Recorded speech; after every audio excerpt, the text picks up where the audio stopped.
sejam bem-vindos a mais uma aula online. Professor Pedrão, aula de Geografia. A aula de hoje nós vamos falar sobre correntes marítimas, maritimidade e continentalidade e amplitude térmica. Vamos começar então por correntes marítimas. Mas o que são correntes marítimas? Em 1992, um container caiu no Oceano Pacífico. Esse container tinha 28 mil patos de borracha. Algum tempo depois, diversos patos de borrachas começaram a aparecer pelo mundo todo, né? Mas o que aconteceu? Aconteceu que esses patos de borrachas eles foram se espalhando pelo oceano e cada quantidade de patos foram entrando em diversas correntes marítimas. Mas o que vem a ser correntes marítimas? Correntes marítimas são esteiras que levam a água oceânica para vários lugares do mundo, né? Elas guardam características do seu lugar de origem. Por exemplo, uma corrente marítima de algum lugar quente, né, próximo à linha do Equador, ela traz características do seu lugar, ou seja, ela é uma corrente quente. Uma corrente marítima que sai dos polos de áreas geladas, elas levam as características do seu lugar de origem, né? Essas águas quentes, elas é diferente da água fria. Por quê? Porque a água quente, ela corre superficialmente pelos mares, né? Enquanto que a água fria ela é mais densa, ela adentra dentro do oceano, ela afunda e ela corre como se fossem rios correndo por dentro dos oceanos, né? Quem assistiu aquele filme Procurando Nemo, a hora que a tartaruguinha ajuda lá o Nemo, aliás, o pai do Nemo a achar o Nemo, né?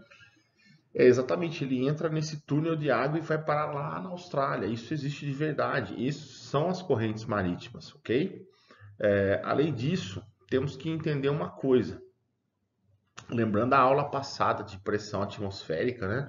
A água gelada, ela é densa. Ela vai se comprimindo, ela fica mais pesada e desce. A água quente, ela é mais leve, então ela corre por cima.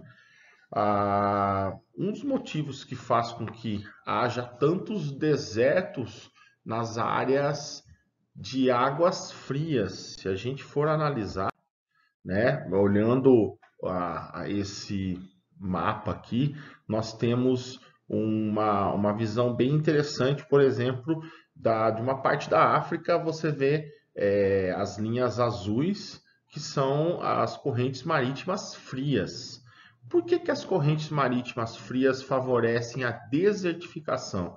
Porque, como a gente sabe, a água, para acontecer o lance dela evaporar, ela precisa ser quente. O sol vai aquecer, a água vai evaporar e vai voltar em forma de chuva. Agora você imagine só, se é uma corrente de água fria, mesmo passando pela costa da África ou passando por alguns lugares mais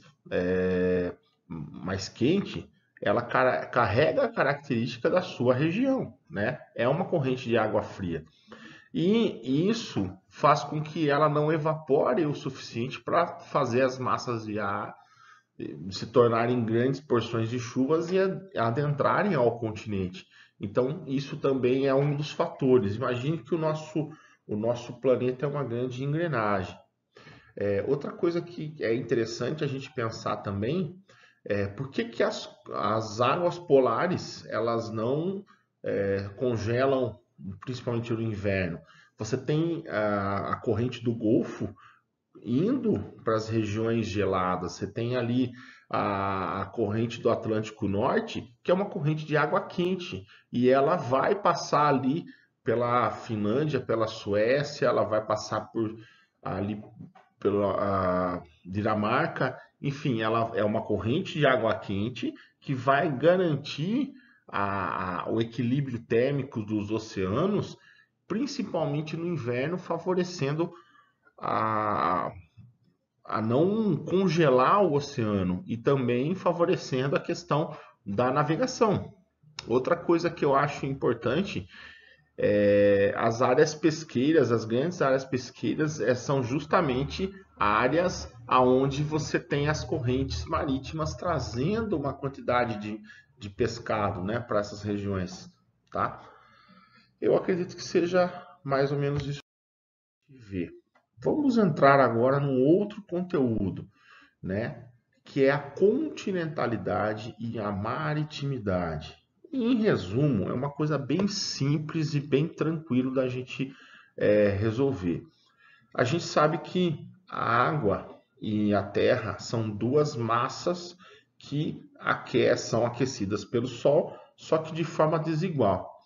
É aquela velha história que eu sempre falo em sala de aula, que é a questão da camisa clara e da camisa escura, né? Eu sempre pergunto, se você sai no sol com uma camisa preta, ela vai absorver calor ou ela vai refletir calor? A gente sabe que a camisa escura ela absorve e a camisa clara, né, a branca principalmente, ela vai refletir.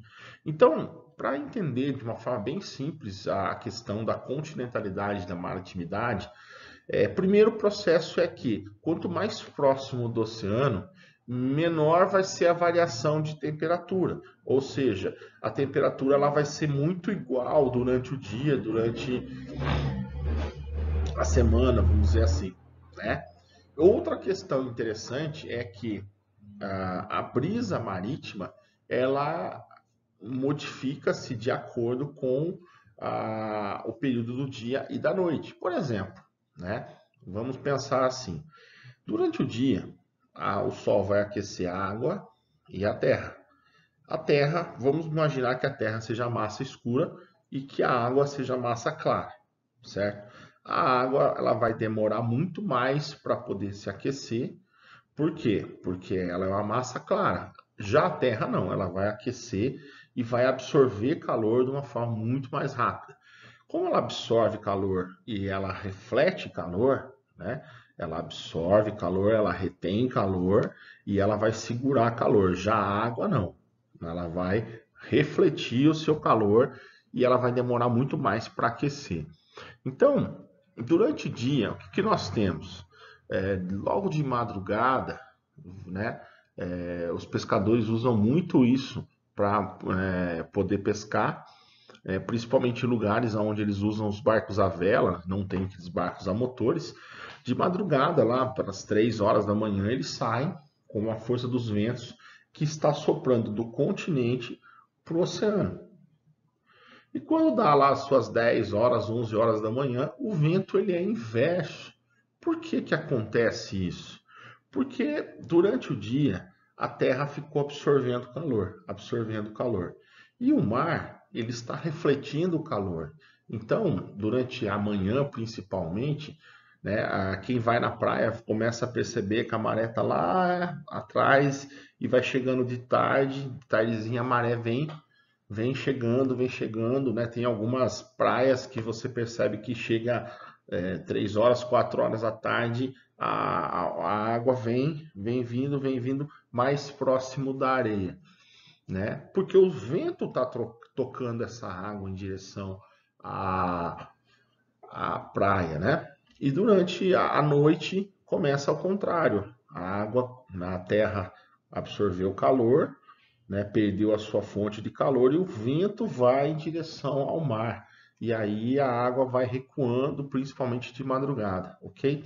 Então essa é a ideia de maritimidade e continentalidade. São porções diferentes que absorvem calor em determinados momentos, ok?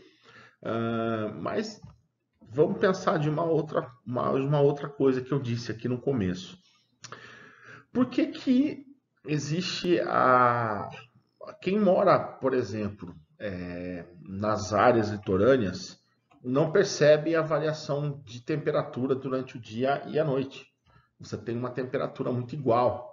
E quem mora, por exemplo, regiões afastadas do litoral, percebe uma variação de temperatura muito alta, principalmente agora no inverno, né? Perceba que à tarde faz calor e você sai com uma camisa bem mais fresca, enfim, e à noite chega-se a colocar blusas e, enfim, você tem uma variação de clima. Isso a gente chama de amplitude térmica, certo? É a diferença entre a temperatura máxima e a temperatura mínima.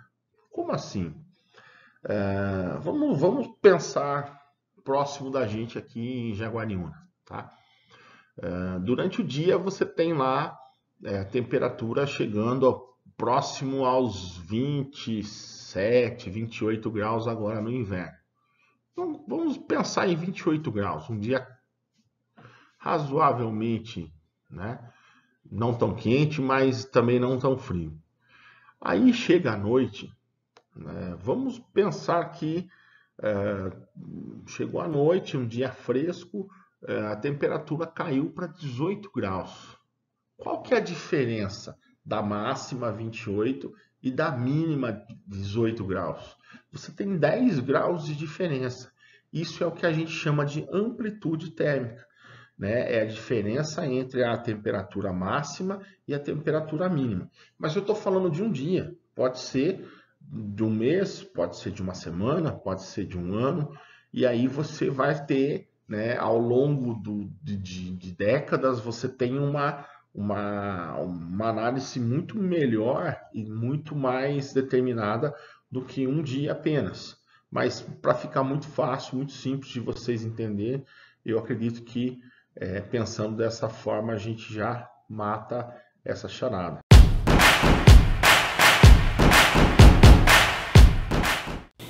Essa é o fim da nossa aula. Espero que vocês tenham gostado. Se você gostou, deixe um joinha, por favor, inscreva-se no meu canal. Esse canal foi feito exclusivamente para trabalhar sobre a educação. Se você tiver alguma dúvida, estou à disposição de vocês. Espero que vocês tenham gostado dessa aula e até a próxima.